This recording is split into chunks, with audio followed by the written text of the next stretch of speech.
Hey guys, what's going on? It's Rick, and I'm here with reviews for the first week of June 2020. The day I'm recording this is June 17th.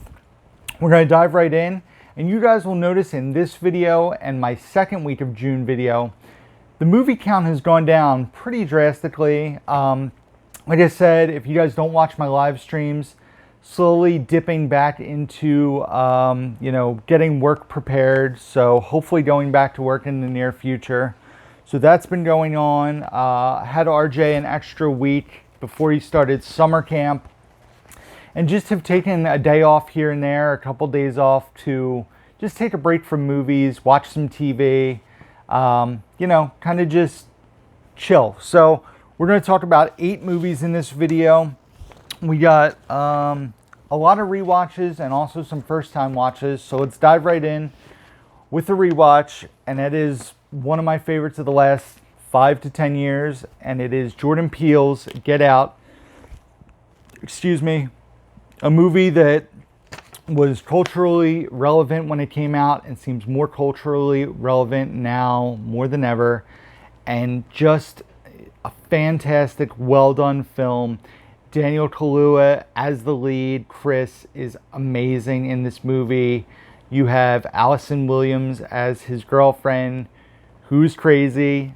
Spoiler alert if you haven't seen it.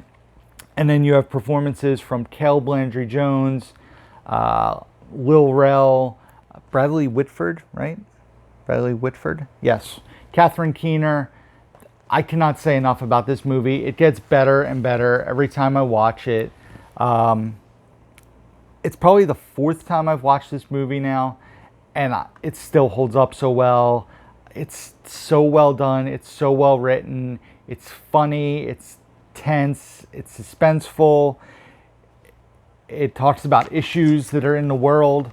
But Get Out, fantastic film. Jordan Peele, man, I cannot wait to see what he directs and writes next for theaters, for screens. But yeah, just the movie, just you appreciate it more on rewatches. Just so well done. A 4.5 out of 5. Get Out, fantastic film. Cannot recommend it enough. Check it out if you guys have not seen it. Next up, we watched Dolomite Is My Name on Netflix. Finally getting to check this one out. It's been on my watch list for a while.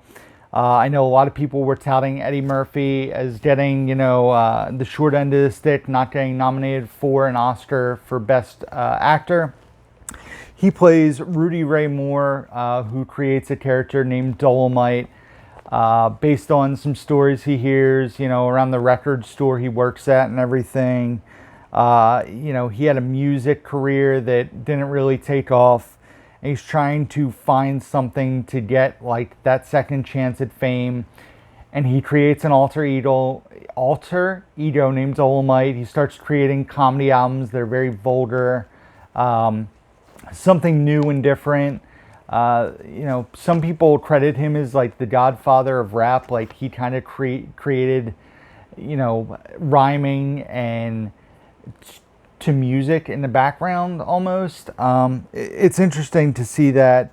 But it then shows him basically progressing from a comedian to an actor and trying to start making Dolomite films, and the process of making the first Dolomite movie and getting it sold. And the cast is phenomenal. Not only do you have Eddie Murphy, you have people like Craig Robinson, Mike Epps, Keegan-Michael Key, Titus Burgess, who you might know from Unbreakable Kimmy Schmidt, Wesley Snipes, and many others. But the movie is very well done. It was very funny. Like I said, it's a very R-rated film. There's lots of language,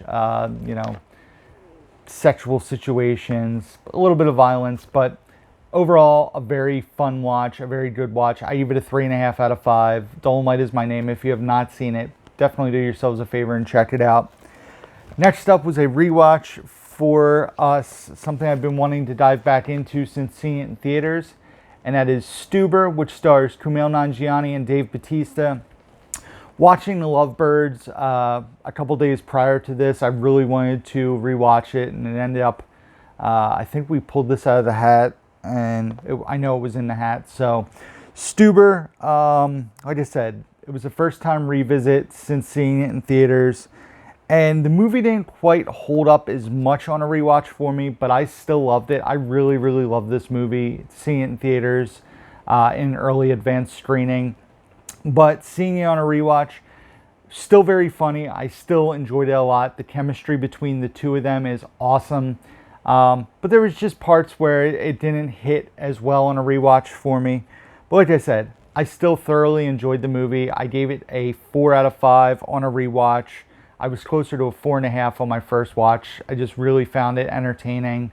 The buddy cop action comedy situation. So Stuber, 4 out of 5. Definitely recommend it. Next up was The Lodge, which we watched on Hulu. A new release movie that came out on Hulu like day and release of the Blu-ray. So something I definitely wanted to check out. Didn't want to blind buy it. It came out in theaters at the beginning of 2020, and we just missed out on seeing it in theaters. So the movie was very gripping. It's a very creepy film about two kids, and their parents are getting divorced. Like, they're going through a divorce. Alicia Silverstone plays their mom, and dad's dating somebody new. And the dad basically tells Alicia Silverstone that he wants her to sign the papers. He's going to ask the new girlfriend to marry him. Stuff ensues.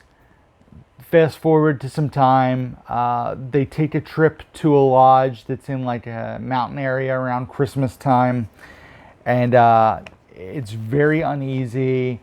There are parts of it that I think came off as a little predictable, but there was a little twist on that predictability that made it very watchable. The movie is very creepy, but also very watchable. Definitely something I think horror fans will really enjoy.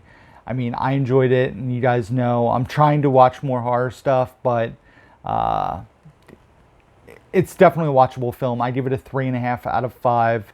Good performances all around for sure. Check it out. Next up, Midway on 4K. If you guys watch my live streams, I did a vote one day on which guy flick to watch. Then I did a poll on Instagram as well. So Midway won by a lot. This movie is a Roland Emmerich flick who's made movies like 2012 and Independence Day. He makes big popcorn action blockbuster films. And this was that, but it was a war film based on a true story. The action starts quick and doesn't let up. So I love when a movie doesn't give you like an hour of like, when are we getting to it? When are we getting to it? This gives you story right into the action, a little more story, more action. So there's plenty of action in the film. But the CGI in this movie is very hit or miss. Some of it looks very horrible, like almost, I don't want to say sci-fi movie Asylum level, but for the budget of the movie, definitely looks very cheaply done. There are very cheesy lines in the film.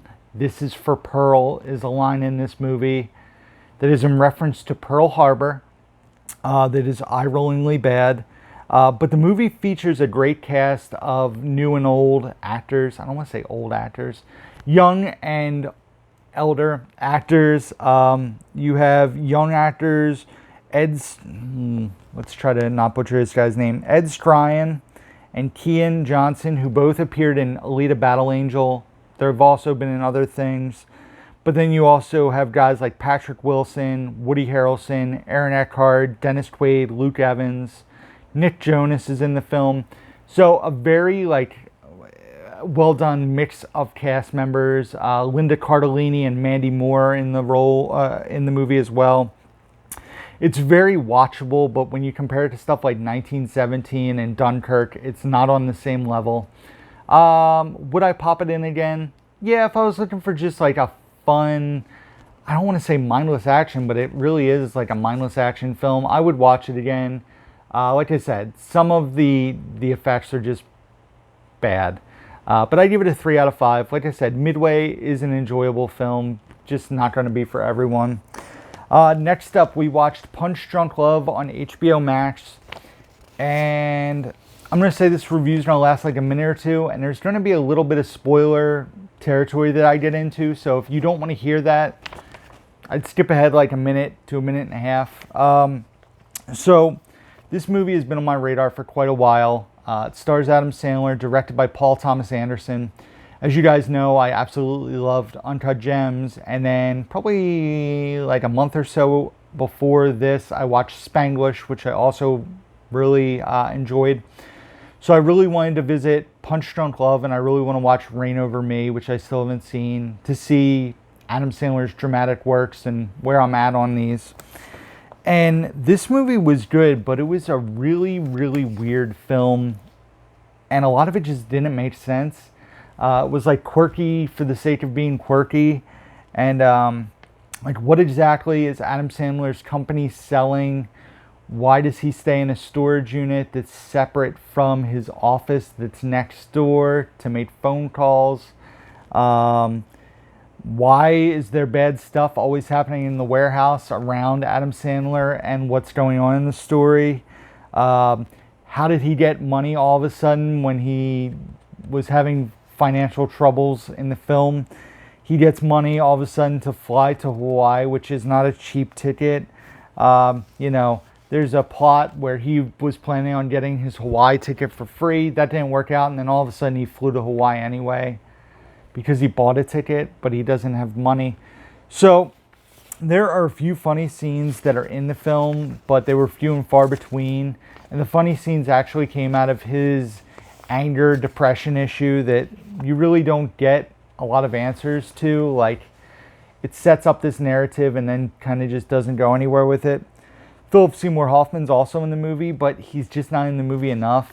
He's, when he's in it, it's pretty funny, but he also seems like a wasted opportunity. I know Paul Thomas Anderson's goal with this movie was to make an hour-and-a-half film, because people were complaining about the runtime of his movies, stuff like Magnolia and Boogie Nights. I give it a 3 out of 5. Once again, I'm glad I didn't blind buy it on Criterion Blu-ray, because I don't know if I would ever watch this again.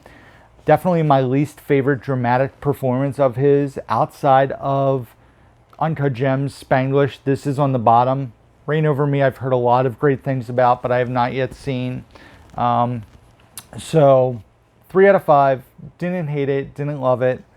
But next up, because I think I was listing stuff on eBay or pricing stuff out for eBay and needed something to kind of half pay attention to, we watched Billy Madison, which I really want to show RJ, but he's not ready for this. It's a little too mature for him.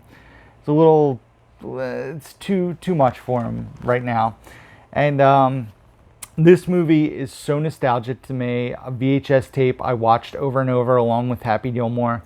Tough for me to put a rating on this movie because I know it's not a great film, but it's just so funny and so quotable. The story is a fun idea where he has to go to each grade for 2 weeks to take over the company, and there's a villain who doesn't want him to take over the company, and old Adam Sandler movies are just so well done. Billy Madison, Happy Gilmore, Bulletproof, Wedding Singer, Waterboy, and then new Adam Sandler stuff is just so brutal, except for Uncut Gems, all the Netflix stuff, Grown Ups 2. This movie is just so much fun. I give it a 3 out of 5. So quotable. I can just go off on a tangent quoting lines from this movie. Billy Madison, definitely recommend checking it out if you haven't seen it. And then the last thing we watched for the first week of June, once again, is a movie we own, but we didn't watch it this way. The issue here was it was in full frame again. And not only does that bother me, it bothers Bridget. So she paid, or we actually got it for free because of like the different Amazon digital credits they offer. It's a movie I've never seen, but a movie she has seen many times. And that is Death Becomes Her, which features Goldie Hawn, Bruce Willis, and Meryl Streep. If you guys know me, you know I'm not a big fan of Meryl Streep. I think she's incredibly overrated. And when I posted that we were watching this on Facebook, the amount of comments I got on this movie from people who never comment, because every time I post something on Instagram, I share it to my personal Facebook page. Occasionally I get a comment, a few likes, but not the way that I got comments on this. I got like 23 comments from all different people. People never comment on my movie posts. Love that movie, one of my favorites. And I was like, wow. So this movie, lots of girls, lots of women who I'm friends with, love this film from 1988, I believe. 98? When's this from? 92. I was way off. 1992. So the movie's very over the top. It's a very ridiculous film, but it's a fun movie. I can see why people love it. If you grow up watching it, I can see where it would have a special place in your heart, kind of thing. It's like Billy Madison for me. But it's a very dark comedy, which I like, and just a fun movie. Meryl Streep, I didn't want to roll my eyes every time she was on screen. Like a lot of times she shows up on my screen. There's a fun love triangle, as you guys can kind of tell by the cover there. But it's just sorry, making noise. It's a fun movie. Like I said, we got to watch it on Amazon in high def to avoid watching the full screen DVD. I give it a 3.5 out of 5. Definitely something I could see myself watching in the future. There's not a Blu-ray of this, so for now the DVD will stay on the shelf, but it is full screen, which is annoying. But Death Becomes Her, 3.5 out of 5. That is it, guys. That is the first week of June reviews all finished. Thank you guys for watching this video. Be sure to subscribe if you guys do not already. It is very appreciated. Give this video a thumbs up if you liked it. You can give it a thumbs down if you don't like it. I understand. Also, be sure to leave comments down below. Let me know what you guys have been watching. Let me know what you think of what I've been watching. And then go to the description box down below, and you can find links to my Facebook, Instagram, Twitter, Blu-ray.com profile, my Letterboxd profile where I rate review all the movies I watch, my Amazon wish list, a link to find shirts such as not this one because it's out of print, but you can find Down the Movie shirts. There's a link down below.